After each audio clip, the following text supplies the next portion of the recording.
Perang Jawa atau istilah lain adalah Perang Diponegoro atau Belanda pada tahun 1825 sampai dengan tahun 1830 merupakan perang terbesar yang terjadi di Nusantara, tepatnya di Pulau Jawa.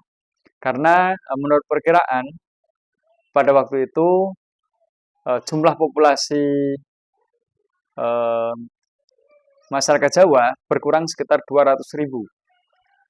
Kemudian serdadu Belanda itu sekitar 15.000 yang tewas, belum lagi yang terluka dari perang itu.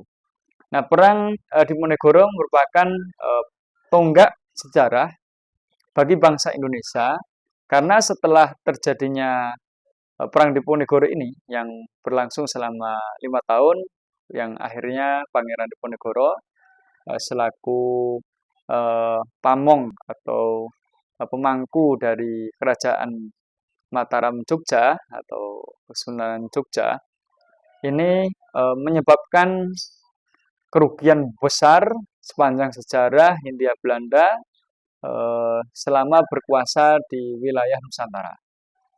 Dari sini penjajah atau Belanda menerapkan hukum ataupun sistem kerja rodi atau kerja paksa yang menyebabkan kesengsaraan masyarakat Indonesia di seluruh penjuru tanah air.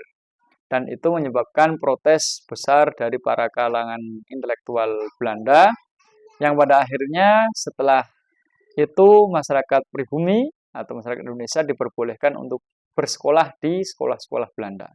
Perang Jawa ini adalah tonggak sejarah ya bagi bangsa Indonesia sehingga banyak kalangan yang berpendapat bahwa Pangeran Diponegoro memiliki andil yang sangat besar terhadap proses intelektualitas, proses lahirnya para pahlawan revolusioner, pahlawan intelektual asli pribumi untuk bagaimana caranya agar memerdekakan Indonesia. Gitu.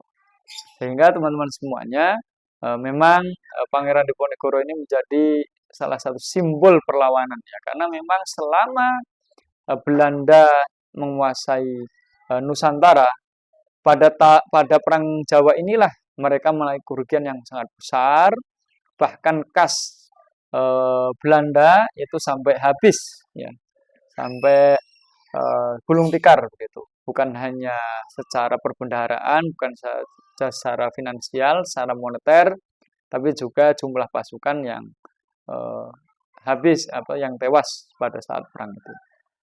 Nah, itu adalah perjuangan dari salah satu pahlawan besar kita di Nusantara ini. Terima kasih.